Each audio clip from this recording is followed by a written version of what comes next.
Olá, pessoas! Eu sou Natasha, este é o Redemoinhando. Sejam bem-vindos ao projeto Papo de Historiadoras.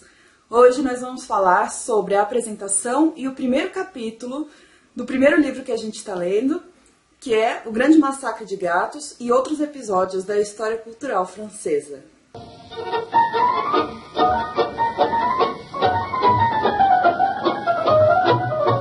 Bem, eu já falei rapidamente desse projeto com vocês.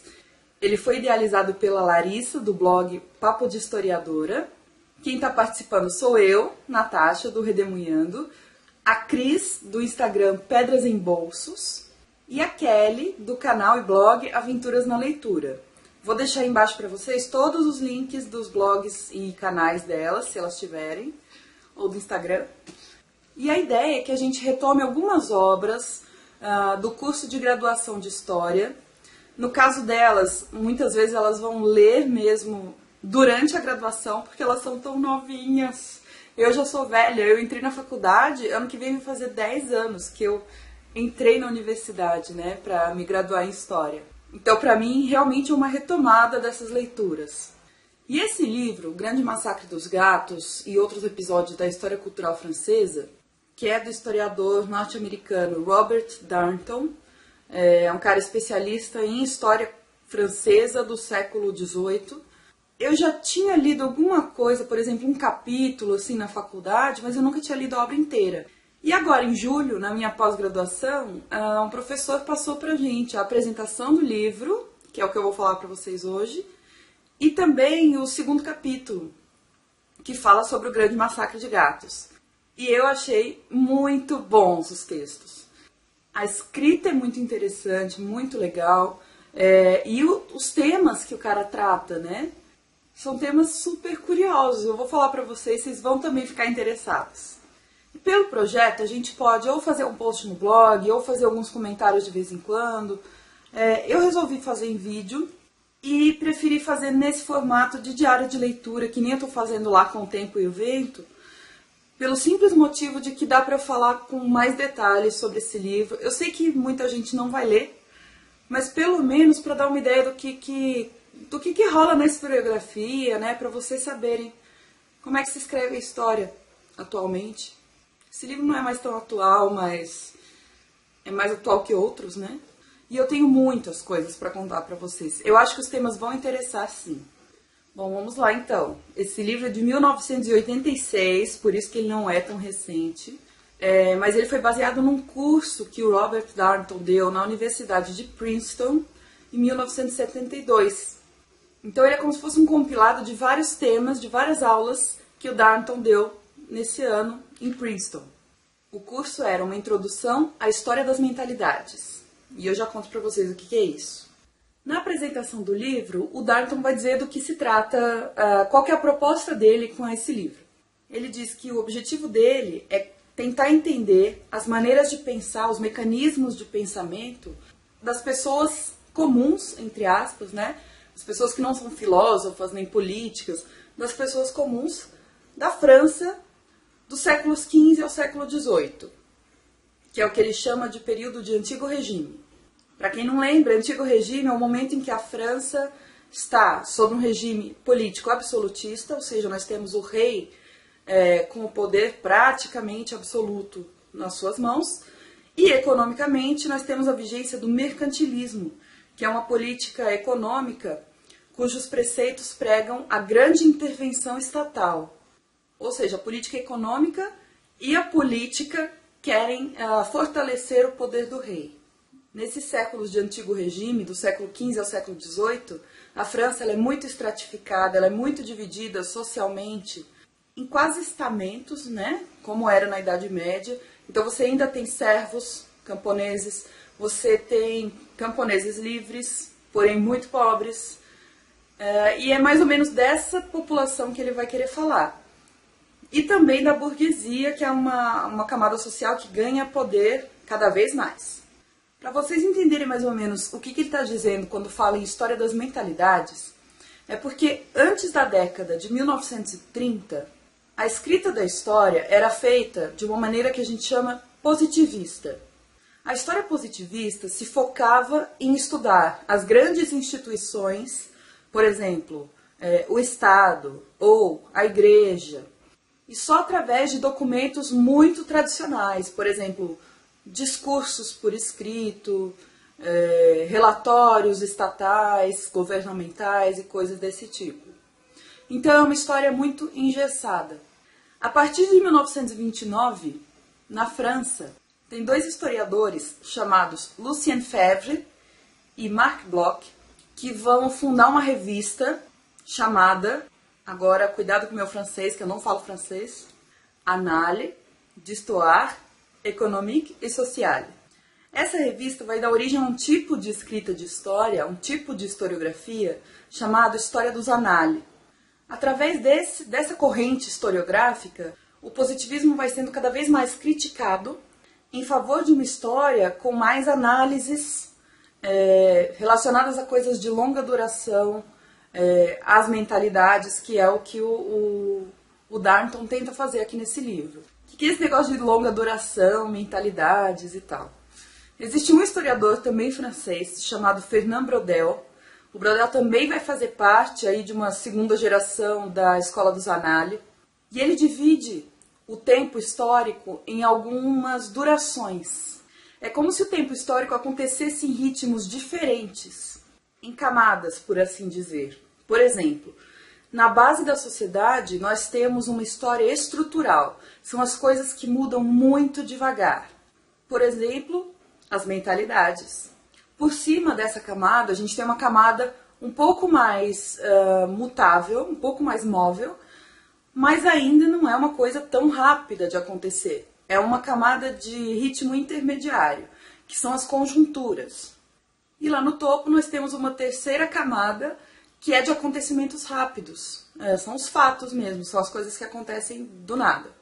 Então, só para dar um exemplo bem besta para vocês entenderem, vamos pegar, sei lá, o caso do Brasil, e se eu falar assim, por exemplo, o dólar teve uma alta de tantos por cento e foi para R$ 3,80.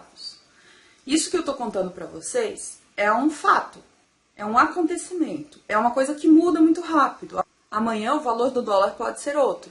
A história positivista antiga se preocupava muito com essas coisas que eram bem pontuais. Fatos, uma sequência de fatos. Por isso que tem gente que acha que história é você decorar a data e decorar um acontecimento. Hoje em dia não é mais. Como exemplo de conjuntura, a gente pode citar, por exemplo, o Brasil ter adotado um modelo neoliberal a partir da década de 1990.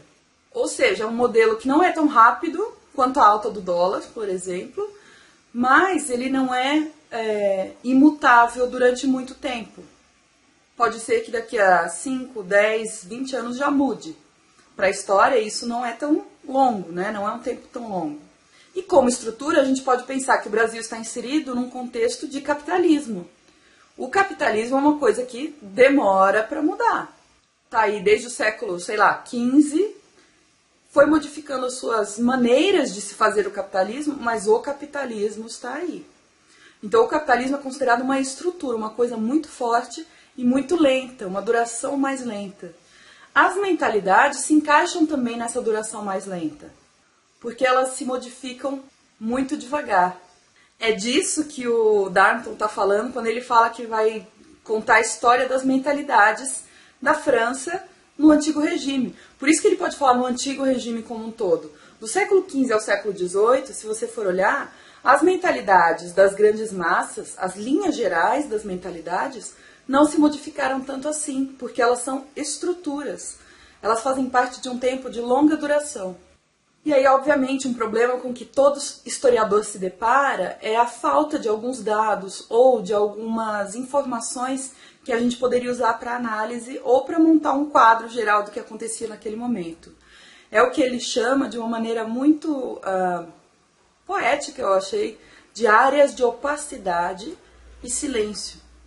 Que, na verdade, acontecem em todos os campos, eu acho, né? A gente nunca consegue saber tudo sobre um determinado assunto. E muita gente fica agoniada com essa questão da história.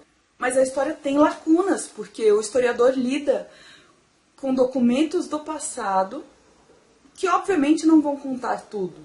Então a gente tem que saber lidar com esses silêncios que a história traz também. Um pouco da beleza tá aí, nesse mistério que também fica, né?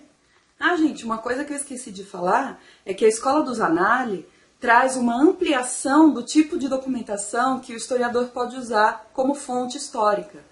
Por exemplo, se antes os positivistas usavam apenas documentos escritos, a partir da Escola dos Anali, na década de 1930 e em diante, né, passa-se a se valorizar um tipo de documento muito mais amplo do que apenas os documentos escritos.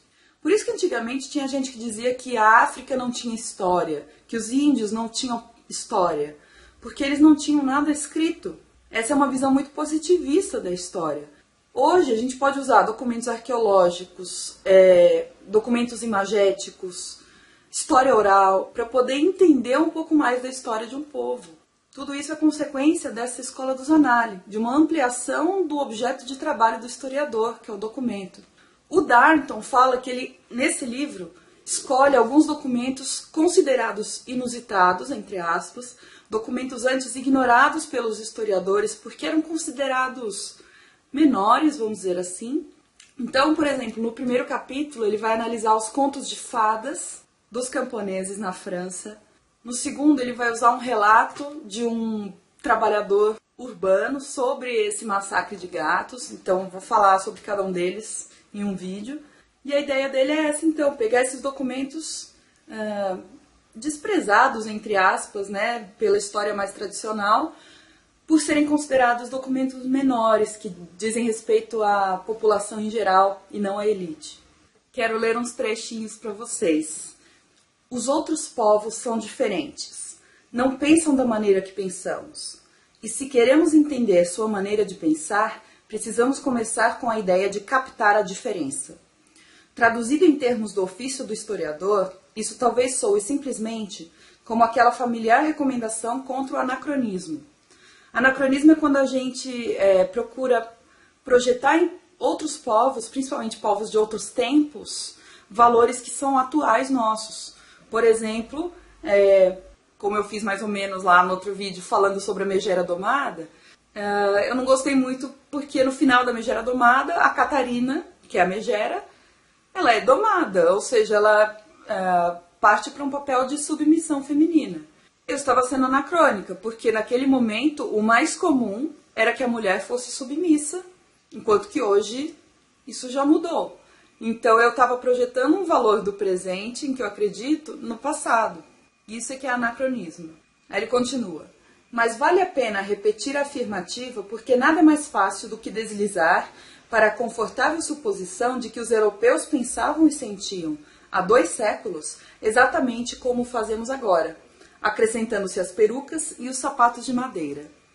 Precisamos ser constantemente alertados contra uma falsa impressão de familiaridade com o passado, de recebermos doses de choques culturais. Isso é genial. Por quê? Aí está uma das funções da história, principalmente da história na escola. É fazer os alunos tomarem contato com pontos de vista diferentes dos deles. É eles perceberem que eles não são o centro do mundo, que cada cultura tem um tipo de pensamento diferente. E não necessariamente está errado. Um dos papéis da história, então, é promover essa visão da diversidade que ocorre entre as populações. E aí também a gente aprende a lidar com as diferenças, né? Olha a justificativa que o Darnton dá para poder usar alguns documentos inusitados. Quando não conseguimos entender um provérbio, uma piada, um ritual ou um poema, temos a certeza de que encontramos algo. Analisando o documento em que ele é mais opaco, talvez se consiga descobrir um sistema de significados estranhos. O fio pode até conduzir a uma pitoresca e maravilhosa visão de mundo. Que lindo! E aí a última coisa que eu quero destacar aí da apresentação do livro é que ele fala sobre a noção de leitura. Não só de leitura do texto, mas também de leitura de mundo. Dá uma olhada no que ele diz. A noção de leitura está em todos os capítulos, porque se pode ler um ritual ou uma cidade, da mesma maneira como se pode ler um conto popular ou um texto filosófico. Dá para ver aí bastante a questão da história dos Anali, né? Valorizando a leitura de alguns documentos que antigamente acreditava-se que não pudessem ser lidos, porque não eram escritos no alfabeto e etc. O método de exegese pode variar, mas em cada caso a leitura é feita em busca do significado inscrito pelos contemporâneos no que quer que sobreviva de sua visão de mundo. Ou seja, ele está querendo dizer que tudo que está registrado de alguma maneira em documentos históricos, em fontes históricas, está inserida dentro de um contexto e que essas fontes podem ser uma janela para que a gente vislumbre o modo de pensar de um povo numa determinada época. Tem uma imagem que algum professor meu da graduação usou, eu não me lembro, eu acho que foi o professor Rafael Marquesi de História do Brasil, que é a imagem dos óculos. É como se nós víssemos o mundo através de lentes que são a nossa cultura. Nós enxergamos as coisas que a nossa cultura permite que nós enxerguemos. E essas lentes têm limites, né? Então muitas vezes nós não conseguimos interpretar o mundo da mesma maneira que outros povos ou que outras pessoas, simplesmente porque a lente da nossa cultura, dos nossos óculos, é diferente da lente que o outro está usando. Não sei se dá para entender, mas é mais ou menos isso. Eu acho que um papel, então, da história também é permitir que a gente experimente outros tipos de óculos, ou seja, que a gente perceba que existem outras culturas, né, outras lentes, entre aspas, através das quais a gente pode olhar para as coisas. Bem, essa é a apresentação, dá para ver que é muito rica, né? Na apresentação ele é um pouco mais abstrato, porque ele vai falar que tipo de fonte ele vai usar, qual vai ser o tratamento que ele vai dar para essas fontes e qual vai ser o viés que ele prefere falar sobre o assunto das mentalidades dos franceses no Antigo Regime. Os próximos capítulos vão ficar bem mais concretos. O primeiro capítulo, por exemplo, ele vai falar de contos de fadas. E aí eu falo mais para vocês no próximo vídeo, tá? Se você gostou, deixa um joinha aí embaixo para mim, por favor. Se inscreva no canal para receber as novidades e a gente se vê no próximo. Tchau!